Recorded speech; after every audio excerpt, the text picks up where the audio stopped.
Hey friends, Pastor Jeff Eddings here in my role as chair for the Alliance of Honor and Repair, and just wanting to give folks in the Presbytery an update on our progress.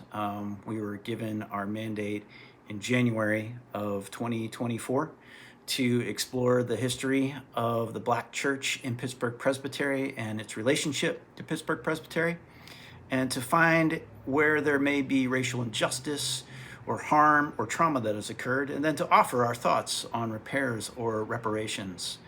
And so what we first did over the course of 2024 was to host listening sessions with members from all of our historically Black churches, including Bidwell Presbyterian, Bethesda Presbyterian Church, Grace Memorial, as well as Valley View Presbyterian, and members of former Hazelwood Presbyterian Church.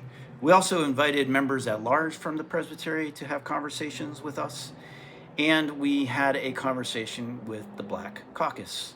So those listening sessions have been an important part of our process of learning about the history of the Black Church in Pittsburgh Presbytery. And we also have done some important historical work. We've done a lot of research around the relationship of Hazelwood Presbyterian Church and its journey with Pittsburgh Presbytery, and specifically around Reverend Luanda Harris and her experience.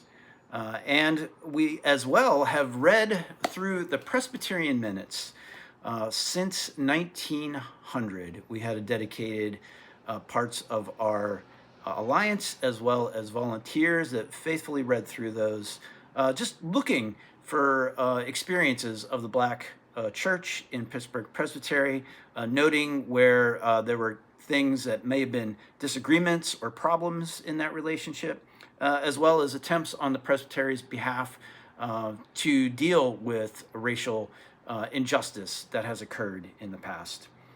We've also had discussions and connections with San Francisco Presbytery, which recently did some important work in their presbytery around racial injustice. And we talked with the Justice League in Michigan, Lansing, around their efforts to address racism and harm and how repair and reparations are a part of their work. So that's what we have been doing. We've been listening intently.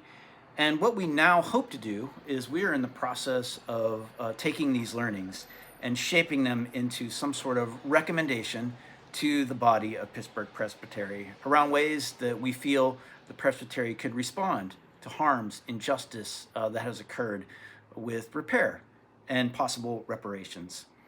We are also working to create a short 12 to 15-minute video that will highlight some of the work of the Alliance for Honor and Repair and some of these conversations that we've had along the way. And we're developing a written document summarizing the historical things that we've been learning to go along with these recommendations.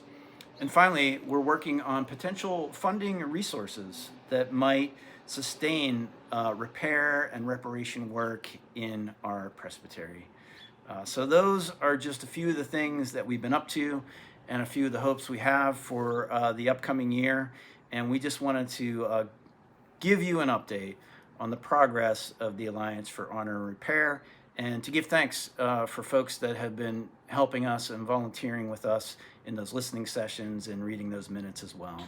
So peace to all of you this day. Thanks for listening.